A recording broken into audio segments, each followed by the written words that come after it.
Hello नमस्कार good evening मेरे प्यारे शेरनियों। मैं हूँ लाल मोहन कुमार। तो आप सभी को साइंस एक्सप्रेस परिवार में दिल खोलकर स्वागत है। मेरे दोस्त, यह आपका जैसे कि हम लोग पार्ट 5 वीडियो देख चुके हैं, यह आपका पार्ट 6 वीडियो है, जो कि मेरे भाई इसमें 300 देखिए संपूर्ण Hindi VVI objective questions answer आपके इस साल के एग्जाम के लिए 300 ऑब्जेक्टिव को टाइप किया गया, जो कि बहुत ही मेहनत लगा है। ठीक है, और यह देखिए पार्ट 1 पार्ट 2 पार्ट 3 करके बना रहे हैं। पार्ट 6 वीडियो है, जो कि एक पार्ट में 30 क्वेश्चंस कर रहे हैं। तो आज हम लोग करेंगे 180 क्वेश्चन तक करेंगे, जो कि हम लोग पार्ट 5 कर चुके हैं। तो कितना क्वेश्चंस हो गया? 150 क्वेश्चंस कर चुके हैं। आज हम लोग करेंगे 151 से 180 तक करेंगे। ठीक है, तो आप लोग वीडियो को लास्ट तक बने रहिएगा, जो कि बहुत ही इंपॉर्टेंट है। अच्छा लगे शेयर लाइक कर दीजिए, चैनल पर नहीं सब्सक्राइब करें। ठीक है, देखिए मैं बता दूँ, एक से लेकर आपका 150 तक हो चुका है। ठीक है, आगे हम लोग देखेंगे, जैसे आपको बताते हैं। चलिए आपको ले चलते हैं 35, 36,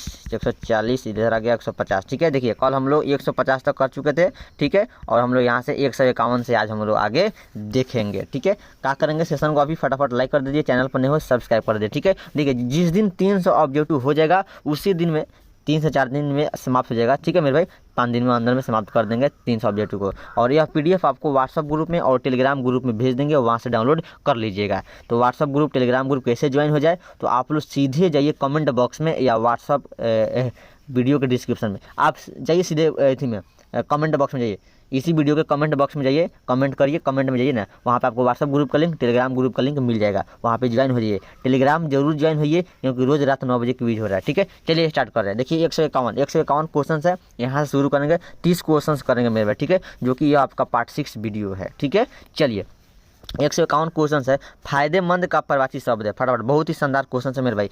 फायदेमंद, देखिए 4 से 5 सेकंड इंतजार करेंगे, आप लोग चैट में आंसर बताते चलना है। ठीक है, फायदेमंद का प्रवाची शब्द क्या होगा? लाभदायक, खुशामद, बड़ाई, वफादारी। क्या होगा? 151 का एकदम क्या होगा? लाभदायक होगा। क्या होगा? लाभदायक होगा। फायदेमंद है तो फायदेमंद फायदा हुआ है, तो लाभदायक होगा, लाभ हुआ है। क्या होगा? लाभ हुआ है। राइट ऑप्शन ए बन जाएगा, सब किसी का ए है, एकदम ये होगा।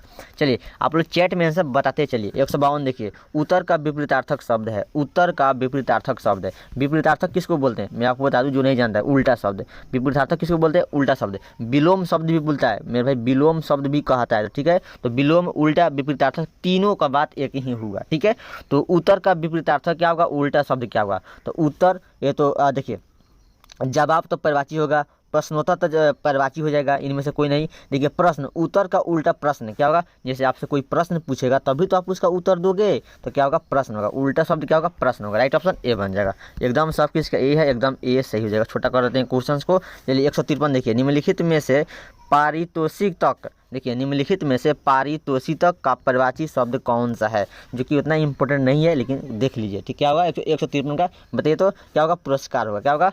पारितोषिक का परिवाची शब्द क्या होगा? पुरस्कार होगा। क्या होता है मेरे भाई? पुरस्कार होता है। पारितोषिक जानते हैं किसको बोलते हैं? पुरस्कार को बोलते हैं। तो उतना इंपॉर्टेंट नहीं है और बहुत याद नहीं होगा, कोई बात नहीं। चलिए आगे देखिए 154 देखिए, बहुत ये इंपॉर्टेंट है, बहुत ही शानदार इंपॉर्टेंट है। चित्रोपम का संधि विच्छेद होगा, चित्रोपम का संधि विच्छेद होगा। Option A, option B, option C, option D पढ़िए। क्या होगा? देखिए तो क्या होगा मेरे भाई? चित्र जोड़ उपम। क्या होगा? चित्र जोड़ उपम। क्या होगा? चित्रोपम। क्या होगा? राइट ऑप्शन आपका क्या बन जाएगा? बी सही हो जाएगा। क्या होगा? चित्रोपम, चित्र जोड़ उपम, चित्रोपम, राइट ऑप्शन बी, एकदम सब किसी का बी है, एकदम बी होगा। आगे देखिए 155 देखिए, चरित्र का शुद्ध रूप होगा। शुद्ध रूप आपसे पूछा, चरित्र, चरित्र, चरित्र, चरित्र का शुद्ध रूप क्या होगा? बताइए चरित्र कैसे लिखेगा? ये तो चरित्रा हो जाएगा, चरित्र हो जाएगा, ये नहीं होगा, ये वाला चरित्र। शुद्ध रूप क्या होगा? चरित्र का ऐसा होगा। ठीक है, क्या होगा? ऐसा होगा। राइट ऑप्शन 155 का क्या हो जाएगा? बी हो जाएगा। आगे देखेंगे 156 देखिए मेरे भाई, पिल्सन का शुद्ध रूप होगा। पिल्सन, बहुत गाँव देहात में नहीं बोलता है पेंशन उठेला, पिल्सन नहीं, खेसारी लाल का सॉन्ग है, सुबोधवा के संग धैले बारा पिल्सन, बुढ़िया के पिल्सन पिया तारा, उठा के पिया तारा। पिल्सन मतलब इसका शुद्ध रूप बताना है मेरे भाई, पेंशन, मतलब पिल्सन नहीं, पेंशन। पेंशन कैसा लिखाएगा? फटाफट बताइए 156 का। तो मेरे भाई पेंशन आपका ऐसा लिखाता है। ठीक, क्या होगा?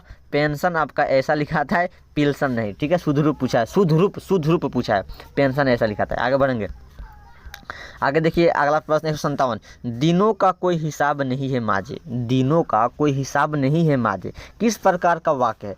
दिनों का कोई हिसाब नहीं है माजे, मतलब कोई ना कोई संदेह है। दिनों का कोई हिसाब नहीं है माजी, संदेह है, तो क्या होगा? यह संदेह वाचक हो जाएगा, क्योंकि संदेह हो रहा है। क्या होगा, संदेहवाचक हो जाएगा।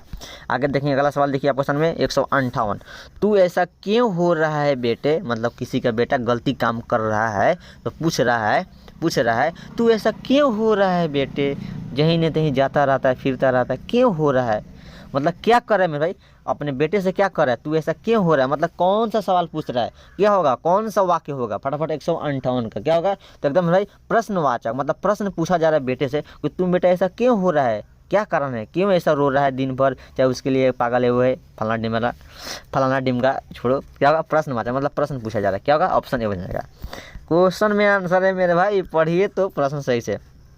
आत्मा शब्द का विशेषण होगा, बहुत ही शानदार स्टार क्वेश्चन भी है मेरे भाई, ठीक है, बहुत बार पूछा गया। आत्मा, लोक, लौकिक, लोक का लौकिक, ग्राम का, भारत का, एकदम बहुत इतिहास का, ये सब विशेषण पूछता है, बहुत ही शानदार है। तो आत्मा शब्द का विशेषण क्या होगा बताइए, option A, option B, option C, option D. बहुत लोग आत्मीय ए गलत हो जाएगा, आत्मीय होगा। आत्मा का विशेषण आत्मीय होता है, राइट ऑप्शन ए बन जाएगा। ग्राम का विशेषण ग्रामीण, भारत का विशेषण भारतीय, इतिहास का ऐतिहासिक, याद रखिएगा। लोक का लौकिक, बहुत इंपॉर्टेंट, जितना मैंने बोला ये सभी मेरे भाई पूछेगा तो पूछेगा, इंपॉर्टेंट है, उसमें 2-3 पूछ देगा। आगे देखिए 160 का निर्वैयक्तिक शब्द का अर्थ होगा, उतना इंपॉर्टेंट नहीं है लेकिन देख लीजिए 160 का, बताइए क्या होगा, एकदम क्या होगा, option A, option B, option C, option से। निर्वैयक्तिक शब्द का मतलब होता है जो व्यक्तिगत ना हो, मतलब जो व्यक्तिगत ना हो उसी को निर्वैयक्तिक कहते हैं, क्या होगा, ये बन जाएगा। कोई बात नहीं, याद नहीं है तो इतना इंपॉर्टेंट नहीं है। इंपॉर्टेंट मैं जो इम्पोर्टेंट है मैं आपको बोल ही देता हूँ कि भाई थोड़ा ध्यान रखिएगा क्वेश्चन को। 161 देखिए, इससे कौन न स्वीकार करेगा, में कौन सा सर्वनाम है मेरे भाई, बताइए, इसे कौन न स्वीकार करेगा, मतलब कौन सा सर्वनाम है, फटाफट 161 का, तो क्या होगा मेरे भाई, प्रश्नवाचक है मेरे भाई, प्रश्नवाचक सर्वनाम है मेरे भाई, इसे कौन न स्वीकार करेगा, बड़ी मार मारेंगे। आगे देखिए 162 देखिए, 162 क्वेश्चन है, रसना का परिवाची शब्द है, जीभ, रस, जिह्वा, ऑप्शन ए और बी दोनों, क्या होगा, फटाफट बताइए 162 का, एकदम भाई रसना शब्द का परिवाची शब्द है, जीभ भी और आपका जिह्वा भी, क्या होगा, जीभ भी, बहुत लोग मार देंगे, रसना का रस मार देंगे मेरे भाई, गलत होगा, रसना आपका जीभ को बोला जाता है, पकड़ ले, नहीं बोला जा रहा है, जीभ को बोला जाता है रसना, तो जीभ और जिह्वा दोनों होगा, राइट ऑप्शन क्या बन जाएगा, डी सही हो जाएगा, ठीक है। हाँ आगे देखिए 163, ठीक है, जन्म कर्म कौन कवि में कौन सा अलंकार है। देखिए अलंकार का क्वेश्चन उतना इम्पोर्टेंट नहीं है, क्योंकि अलंकार यूपी बोर्ड में जो बहुत पूछा जाता है, बिहार बोर्ड में पूछा जाता है मेरे भाई, कोई बात नहीं, अलंकार छोड़ दीजिए, कोई बात नहीं, लेकिन मैं आपको बता देता हूँ क्या होगा, अनुप्रास अलंकार होगा, ठीक है, अनुप्रास होगा, जो कि कभी कल पूछता है, 14 या 13 में पूछा था अलंकार, तो सिर्फ अनुप्रास वाला पूछ देता है, तो आप लोग पूछेगा तो मार दीजिए सिर्फ अनुप्रास वाला, सही हो जाएगा, पर उतना पूछता नहीं है, उम्मीद नहीं पूछेगा, पक्का नहीं पूछेगा। देखिए 164 देखिए, कृति का मानक रूप है, लिखे, कृति का मानक रूप लिखे, मानक रूप मतलब सही रूप क्या होगा, कृति, ये कृति, ए वाला कृति गलत है मेरे भाई, कैसा लिखा है, कृति, देखिए ऑप्शन ए ऑप्शन सी दोनों सही होगा, कौन होगा फटाफट बताइए, ऑप्शन ए या सी, ऑप्शन ए और सी में दोनों में कौन एक सही होगा, आप लोग बताइए, तो क्या होगा मेरे भाई, कृति। यहाँ पे देखिए ए आपका क्या होगा, कृति हो गया, जो कि क्या होता है, नाम होता है, ए होगा कीर्ति भजन, यहाँ पे कीर्ति का है, तो कृति ये वाला सही होगा, क्या होगा, ऑप्शन हो जाएगा, ये कृति आपका नाम हो जाएगा मेरे भाई, ध्यान रखिए, ठीक है।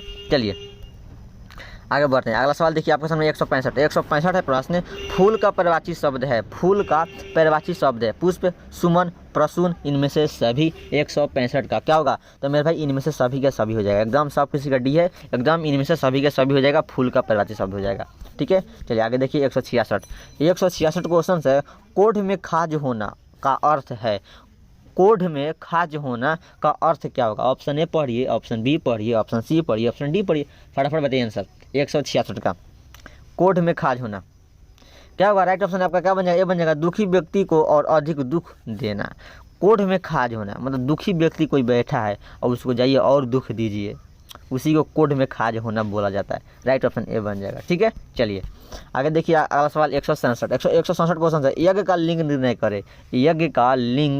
करे, मतलब यज्ञ आपका क्या स्त्रीलिंग है कि पुल्लिंग है कि उभयलिंग है, क्या है, फटाफट 167 का क्या होगा मेरे भाई, एकदम यज्ञ आपका पुल्लिंग है, याद रखिए घी, याद रखिए कुहासा, जो आपका ठंडा के दिनों में कुहासा अभी दिखाई दे रहा है, कुहासा घी पुल्लिंग है, किया है मेरा, ये भी आपका पुलिंग है, बहुत ही इंपॉर्टेंट है। ठीक है, ये दोनों बहुत ही इंपॉर्टेंट है, ध्यान में रखिएगा। यहाँ पे क्या होगा, पुलिंग हो जाएगा। आगे देखिए 168 देखिए, मुख देखी नाही मनी में कौन सा अलंकार है। फिर अलंकार आ गया, नो इम्पोर्टेंट, कोई बात नहीं। तो बताइए, मुख देखी नाही मनी में कौन सा अलंकार है 168 का, क्या होगा, अनुप्रास। मैंने आपको जस्ट बताया था कि जब भी पूछे अनुप्रास लगा देना। ठीक है, एक और उपमा भी पूछता है, उपमा अनुप्रास बिहार बोर्ड में ज़्यादा पूछा जाता है, लेकिन नहीं पूछता, अब नहीं पूछता है मेरे भाई, कोई बात नहीं, इसको नहीं इग्नोर कर सकते हैं। चलिए आगे देखिए, आगे देखिए 169, रुद्र का परिवाची शब्द है, रुद्र का परिवाची शब्द है, बताइए, शंकर, त्रिपुरारी, त्रिलोचन, इनमें से कौन है रुद्र का। फटाफट 169 का क्या होगा, क्या होगा मेरे भाई, क्या होगा, क्या होगा, फटाफट 169 का रुद्र। मेरे भाई ये तो सभी के सभी शंकर जी को बोला जाता है, किसको बोला जाता है, शंकर जी को बोला जाता है। रुद्र इनमें से कोई नहीं, क्या होगा, रुद्र इनमें से कोई नहीं, कोई भी परिवाची नहीं है, एकदम क्या होगा, ऑप्शन यहाँ पे डी बन जाएगा। और एक सवाल मैं आपसे करना चाहता हूँ जो कि होमवर्क में रहेगा, क्या रहेगा, होमवर्क में रहेगा, रुद्र किसको कहते हैं, रुद्र किसको कहते हैं, देखते हैं इसका आंसर कौन कौन बताता है। अगर नहीं बताएंगे तो माय गॉड, अगर नहीं बता पाएंगे तो हम बता देंगे। ठीक है, चिंता मत कीजिएगा। ठीक है, चलिए आ गया, आगे देखिए 170 देखिए, 170 नंबर क्वेश्चन है, रेखा का विशेषण है, रेखा का विशेषण है, फटाफट 170 का रेखा का विशेषण क्या होगा मेरे भाई, रेखा का, ऑप्शन ए पर, ऑप्शन बी, ऑप्शन सी। रेखा का विशेषण रेखांकित होता है, क्या होता है, रेखांकित होता है। ठीक है, लोक का लौकिक, ग्राम का ग्रामीण, भारत का भारतीय, इतिहास का ऐतिहासिक, ये सब बहुत ही इंपॉर्टेंट है, याद रखिएगा विशेषण में। आगे बढ़ेंगे, आगे देखिए आपके सामने 171 नंबर क्वेश्चन है, बाल कृष्ण भट्ट किस युग के निबंधकार हैं। बाल कृष्ण भट्ट जी बहुत ही शानदार, मोस्ट इंपॉर्टेंट है मेरे भाई, स्टार मैंने बना दिया। बाल कृष्ण भट्ट किस युग के निबंधकार है, प्रसाद युग, भारतेंद्र युग, द्विवेदी युग, ऑप्शन डी देखिए, स्वतंत्रतोत्तर युग, क्या होगा, फटाफट 171 का 171 क्या होगा मेरे भाई, भारतेंदु युग, क्या होगा, भारतेंदु युग का राइट ऑप्शन यहाँ पे बी सही हो जाएगा। आगे देखिए 172 क्वेश्चन है, उसने कहा था कब प्रकाशित हुआ था, उसने कहा था कब प्रकाशित हुआ था, 172 का बताइए, कब प्रकाशित हुआ था, तो मेरे 1915 में, 1915 में प्रकाशित हुआ था। उसने कहा था, उसने कहा था, कहानी का लेखक कौन है, उसने कहा था, मुख्य पात्र कौन है, फटाफट कमेंट बताइए। आगे बढ़ेंगे, आगे देखिए अगला सवाल देखिए, जयप्रकाश नारायण को भारत रत्न की उपाधि कब दी गई, जयप्रकाश नारायण जी को भारत रत्न की उपाधि कब दी गई, 173 का फटाफट कब दी गई थी, एकदम 1998 में, 1998 में दी गई थी, राइट ऑप्शन बी, सब किसी का बी आ रहा है। ठीक है, चलिए आगे बढ़ेंगे, आगे देखिए अगला सवाल देखिए 174 क्वेश्चन है, अर्धनारीश्वर में किस गुण का समन्वय है, अर्धनारीश्वर में किस रूप का समन्वय है, तो मैं नारी और नर दोनों की, नारी और नर दोनों की, सिर्फ नारी नहीं होगा, पुरुष नहीं होगा, ये दोनों का दोनों होगा, तो ऑप्शन देखिए सी आपका सही हो जाएगा, नारी और पुरुष दोनों की, क्या होगा, नारी और पुरुष दोनों की हो जाएगा, सब किसी का एकदम सी, एकदम क्या बात है। आगे देखिए 175 देखिए, महेश्वर की पत्नी का नाम क्या है, महेश्वर की पत्नी का नाम क्या है, 175 का बताइए, महेश्वर की पत्नी का नाम क्या है, तो मालती, जो महेश्वर गैंग्रीन बीमारी का इलाज करते हैं, डॉक्टर हैं, क्या होगा, मालती होगा। मालती के पुत्र का नाम क्या था, पुत्र का नाम क्या था, इसका आंसर आप लोग कमेंट में बताते चलना है। आगे बढ़ेंगे, देखिए अगला सवाल देखिए 176 क्वेश्चन है, 1914 में भगत सिंह किस पार्टी की ओर आकर्षित हुए, 1914 में भगत सिंह किस पार्टी की ओर आकर्षित हुए थे, 176 का फटाफट बताइए, किस पार्टी की ओर, तो मेरे गदर पार्टी की ओर, गदर पार्टी की ओर 1914 में भगत सिंह आकर्षित हो गए थे, राइट ऑप्शन डी बन जाएगा। आगे चलिए अगला सवाल देखिए 177, थोड़ा बड़ा कर देते हैं, देखिए 177 देखिए, किसकी माँ पागल हो गई है, किसकी माँ पागल हो गई है, सिपाही की, माना की, चौधरी की, किसकी माँ, फटाफट बताइए 177 क्या, किसकी माँ, तो मेरे भाई सिपाही की माँ, सिपाही की माँ पागल हो गई है, माना की माँ पागल हो गई है। देखिए दोनों ऑप्शन यहाँ पे सही हो जाएगा। ठीक है, देखिए मैं बता दूं कि दोनों ऑप्शन आपका सही हो जाएगा, किसकी माँ पागल हो गई, क्योंकि मानव की माँ ही बिसनी थी, सिपाही की माँ ही बिसनी थी। ठीक है, यहाँ पे ऑप्शन में किसी एक को ऑप्शन देना चाहिए। ठीक है, ठीक है मेरे भाई, तो यह दोनों ऑप्शन से हो जाएगा। ठीक है, कोई बात नहीं, दोनों ऑप्शन से होगा, किसी एक आपके एग्जाम में, यहाँ टाइप में गलती हो गया मेरे भाई। ठीक है, एग्जाम में आपका एक ही ऑप्शन रहेगा। ठीक है, चिंता मत कीजिएगा। ठीक है, चिंता ना लेने का। आगे देखिए 178 क्वेश्चन है, नामवर सिंह का जन्म स्थल कहाँ है, नामवर सिंह का जन्म स्थल कहाँ है, बनारस, इलाहाबाद, लखनऊ, दिल्ली, 178 का क्या है, एकदम बनारस में है, कहाँ है, बनारस में हुआ था, नामवर सिंह का जन्म स्थल बनारस में है। आगे देखिए 179 नंबर क्वेश्चन है, 179 नंबर, फल का लिंग निर्णय करे, फल का लिंग निर्णय करे, 179 के क्या होगा, क्या होगा, एकदम फल आपका पुलिंग हो जाएगा, क्या होगा, फल आपका पुलिंग हो जाएगा, राइट ऑप्शन यहाँ पे ए बन जाएगा। ठीक है, चलिए 180 देखिए लास्ट क्वेश्चन है। देखिए 180 क्वेश्चन है। जायसी जी के गुरु का क्या नाम था? जायसी जी के गुरु का क्या नाम था? शेख मोहिदी, सैयद अशरफ जहांगीर, शेख परवेज, दोनों ए और बी ऑप्शन क्या होगा? फटाफट 180 का लास्ट क्वेश्चन है, क्या होगा मेरे भाई? ऑप्शन डी हो जाएगा, दोनों बी ऑप्शन ए और ऑप्शन बी। देखिए शेख मोहिदी और शेख परवेज, शेख मोहिदी और शेख परवेज दोनों जायसी जी के गुरु का नाम था। क्या होगा? ऑप्शन डी सही हो जाएगा। ठीक है, तो एकदम मेरे भाई चलिए, ये आपका पार्ट 6 था। पार्ट 7 आपका कल जरूर मिल जाएगा। तो आराम से क्या कीजिए, देखिए यह PDF आपको व्हाट्सअप ग्रुप और टेलीग्राम ग्रुप में मिल जाएगा। तो कमेंट बॉक्स में जाइए, व्हाट्सअप ग्रुप का लिंक, टेलीग्राम ग्रुप का लिंक दिया गया है, उस लिंक पर क्लिक करेंगे, आराम से ग्रुप में ज्वाइन हो सकते हैं। All the best, thank you, bye bye, tata, thank you, मस्त रहिए, व्यस्त रहिए, पढ़ते रहिए। मिलेंगे पार्ट 7 वीडियो में।